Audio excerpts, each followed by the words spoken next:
Terizin jazo lageri ve Uyg'urlar. Terizin 2. Dünya urushi mezgilida natsistlarning emgak lageri ve Gestapo turmush qilinishidan xili burunla mavjud edi. Uning qatnashi qolay ve qo'g'dash oson bo'lg'achqa, Avstriyaliklar uni Prussiyaliklarga qarshi mudofaani kuchaytirishga ishlatgan. 1780-yildan 1790-yilgacha bo'lgan arliqda yasalgan Terizin imperatori Josef II tarafidan apisi Maria Teresaning ismi bilan atalgan.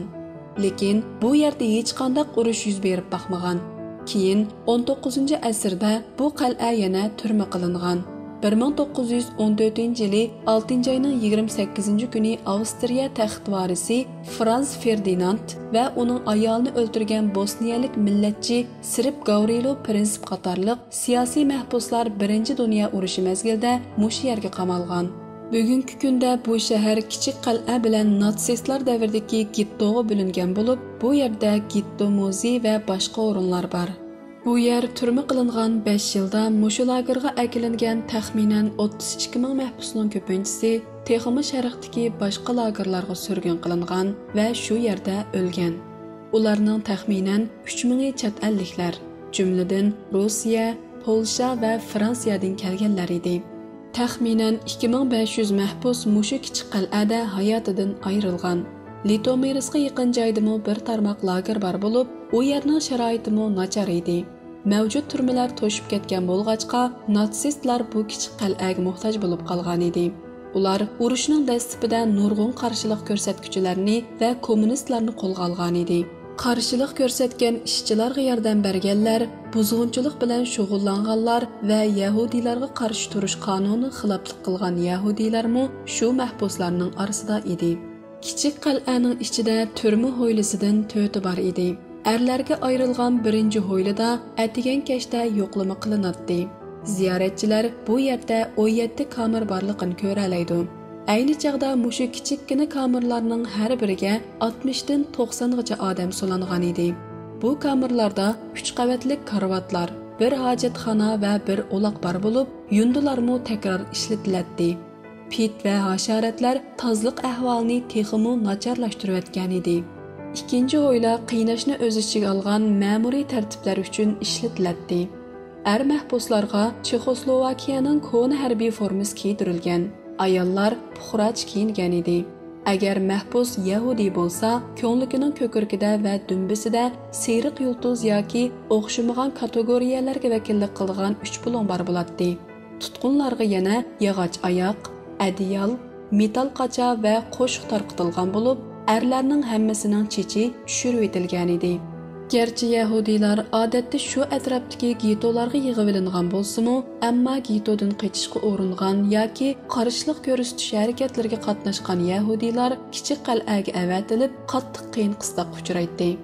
60 mahbusning chiroq, sap havo va o'rindiq yo'q kichik bo'shliqqa sig'dab qo'yilganligini tasavvur qilib beqing. 1943-yili silingan 4-hovla 400 dan 600 gacha odam sig'digan g'oyat zo'r kamerlarni o'z ichiga oladi. Hojatxona va par yo'q. Yolg'iz kishilik 125 kamerning har biriga 20 dak odam solangan. 3-hovla ayollarga ayrilgan bo'lib, hozir bu yerda ko'rgazma uylari bor. Bu yerga 1943-yili markaziy muncha silingan bo'lib, kiyim-kechaklardagi pitni yo'qotish punktimi bor edi. 100 dan ortiq mahbus billa yuyingandan keyin ho'l kiyimlarni kiyishga majbur bo'ladi. 1940-yili ta'sis qilingan bu shifoxonada dastlabda aran 8 karvat bor edi. 1940-yildan 1945-yilgacha taxminan 2600 odam bu turmada hayotidan ayrilgan. Urushning eng oxirgi haftalarida lagerda dog' qizitmasi va kezik adab ketgan. Ölüm qo'vqi ilgirki bir mahal etish maydoni bo'lgan jazo maydonida mahbuslarni kutib oladi. Gerçi ba'zi mahbuslar darg'a esilsa-mu, ko'pinchilari etib o'ldiriladi. Bu kichik qal'ada taxminan 250 dan 300 gacha odamga o'lim jazosi ijro qilingan. Qal'a ichidagi muzeydagi buyumlar ishg'oliyatdan burungi davrni, ishg'oliyat davrini va natsistlarga qarshi turish harakatlari davrini o'z ichiga oladi.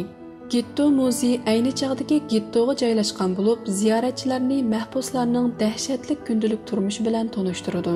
bu yerda yana bala mahbuslarning san'at asarlarimi ko'rgazma qilinadi.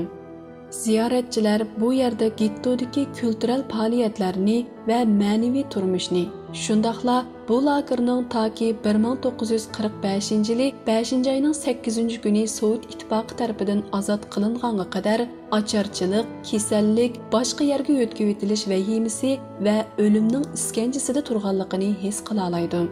Mazkur muzey Terzindan boshqa joylarga surgun qilingan 86,934 kishini xotirlashni maqsad qilgan bo'lib, bu kishilardan faqat 3586 odamlar hayot qolgan edi. 1942-yili 6-oyda natsist ishg'oliyatidan ilgari bu shaharda yashagan 7000 chix boshqa joyga surgun qilingan bo'lib, bundaq qilish taxminan 50,000 yahudiyga makon hozirlash uchun edi. Urush jarayonida taxminan 155,000 yahudiy bu yerga elib kelingan bo'lib, bularning taxminan 87,000i texmi sharqdagi jazo lagerlariga surgun qilingan. 34,000 atrofida kishi gettoda qazo qilgan. Sharqqa surgun qilinishdan ilgari gettoda turgan 10,500 dan ortiq bolaning ichida faqat 245 la urushda hayot qolgan.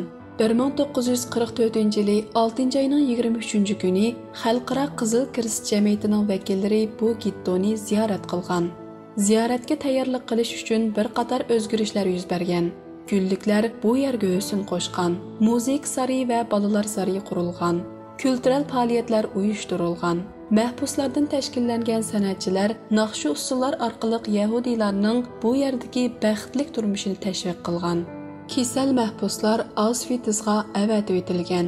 Natsistlar yana tashviqot filmi ishlagan. Filmda ko'rsatilgan yahudiylarning ko'pinchisi shu ziyoratdan keyingi bir qancha oy ichida sharqqa surgun qilingan va o'ldirilgan. Qizil Kirist jamiyatining vakillari natsistlarning aldam xaltasiga tushib, bu yerning yig'ilish lageri ekanligini bilolmagan. Terzin jazo lageri va natsistlarning irqiy qirg'inchilik jinoyatini yoshirish uchun dunyoni aldashdagi usullar bilan hozirgi vaqtda Xitoyning Uyg'ur irqiy qirg'inchiligini yoshirish uchun qilayotgan tashviqotlari naqadar o'xshab qoldi ha? Xitoyning Uyg'urlarni jazo lagerlariga solab irqiy qirg'inchilik yurgizayotganligi oshkora bo'lgandan keyin Xitoy o'zining razil qilmishlarini yoshirib qilish uchun har turli tashviqotlar bilan dunyoni aldab kelmoqda. Xitoyning ruxsati bilan Sharqi Turkistonni ziyorat qilgan dunyodagi bir qism axborot vositalari va xalqaro tashkilotlar Xitoy o'rinlashtirgan saxta manzarlarni ko'rib qaytgan bo'lsa-mu, Xitoy o'z jinoyatlarini dunyodan yana yoshirib qala olmagan. Halbuki bugungi kunda Xitoy Uyg'ur vatanida Terzin jazo lageridagi manzarga o'xshash tashviqot sahnalarini qurib, dunyodagi bir qism kishilarni ziyoratga taklif qilib qolmasdan, dunyoning har qaysi joylaridagi tashviqot kuchlaridan foydalanib, Uyg'ur irqiy qirg'inchiligini inkor qilishga tirishib kelmoqda. Afsuslanarligi, Parijda Uyg'urning kiyimini kiyilib, Xitoyning tashviqotini qilgan bir jup ayolga o'xshash manqurtlar Xitoy qilolmagan ishlarni qilib, Xitoyning jinoyatiga sherik bo'lmoqda. 12-oyning 9-kuni Uyg'ur irqiy qirg'inchiligini tunutish kuni. Uyg'urlar bu turli faoliyatlar bilan Xitoyning natsistlardan razil bo'lgan qabohatlik jinoyatlarini dunyoga tunutishga va e'tirof qildirishga tirishmoqda. Natsistlar ayni vaqtda Terzin jazo lagerini pardozlab ko'rsatib, qisqa mezgil dunyoning ko'zini bo'yashga qodir bo'lgan bo'lsa-mu, butkul jinoyatlari oshkor bo'lgan edi. Ba'zi yahudiylar hayot qilish uchun natsistlarga xizmat qilgan, ammo oqibati yanada fojialik bo'lgan. Xitoymo sistemalik tashviqotlari bilan dunyoni ma'lum vaqt qaymoqtirib turganligini bilan xuddi natsistlardek mag'lub bo'lishi va abadiy la'nat tamg'isi besilishi muqarrardir.